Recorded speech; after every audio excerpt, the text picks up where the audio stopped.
అక్కడ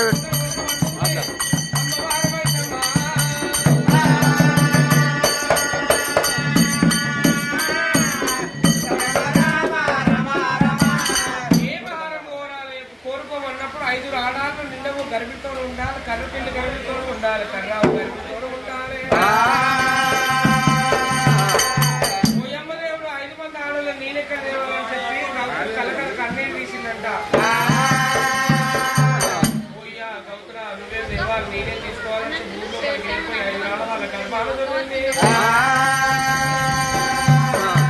ఎప్పుడైతే వారి తాత దగ్గరకు వచ్చినప్పుడు కోట్లు కాయలు కావాలన్నప్పుడు ఒక తాట తప్పుకుంటే రోడ్డైతే 5 తారు వెళ్ళిపోయి ఎందుకోమన్నాడమ్మా. కంజరి గుంజి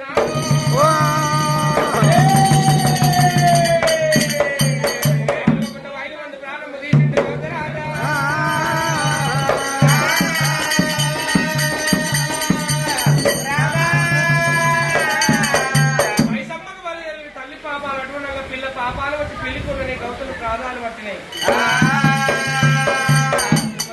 కొత్త పాఠం లేచిన పాపాలు విమోచన చేసి మధ్య కొంచెం కట్టింది. 6 కొడుకులు రకం చేసింది. పెద్దవారి పేరు మీద పాపాలు అడ్డవస్తున్నాయి. ఆయన నీ కడుపులో పుట్టలేదా, నన్ను ఎక్కడన్నా తెచ్చుకొని ఆదుకున్నావా అన్నప్పుడు రాజ పంట సేరు మీద 7 పాపాలు చేసిన 7 పాపాలు విమోచన చేసినట్టు గొప్ప ఆయన లగ్గం చేస్తారన్నాడు. రాజు తాటి కింది పాలు తాగరాదు, పుట్టలో చెదల పుట్టదా గిట్టదా అంటారు. తల్లిదండ్రుల సేవనే బాలవ సేవ అనుకోని తల్లిదండ్రుల ప్రాణాలు మొక్కి ఎన్ని పూజలు వేసినా ఎన్ని తీర్థయాత్రలు వేసినా కానీ పుణ్యము కాదు. కానీ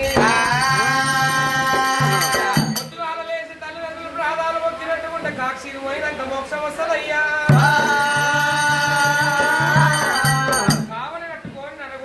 వెళ్ళిపోతాను చెప్పి కాలకాల కన్నీరు కాలకాల కన్నీరు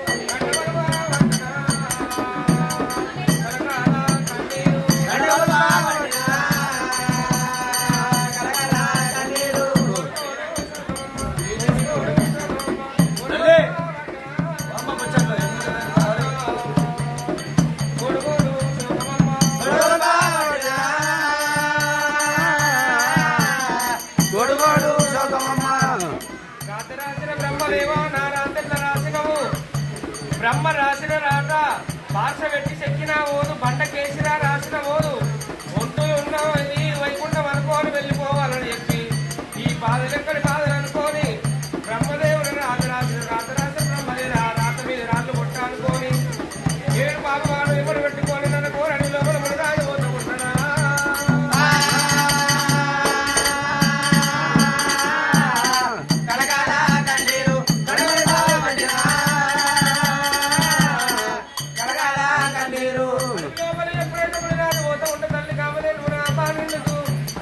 పుష్పాలు కడిగిన పిల్ల చింతామలు వచ్చి పాలు తాగుతున్నది.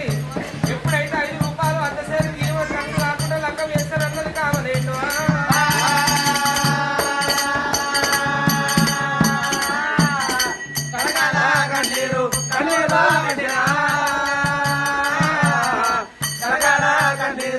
ఎప్పుడైతే ఇంటి కొండ కైలాసం తీసుకొచ్చింది అంగానికి అంగపూజ లింగాలకి లింగ పూజ కాసగా గురు పూజ కట్టేందు మునిరాజు. 5 ఉంగురాలు అంబరాసు గొలుసులు 10 ఉంగురాలు పట్టంటు దోతులు కట్టిండు. 7 పుట్ల గాడుపు విడిచిపెట్టినప్పుడు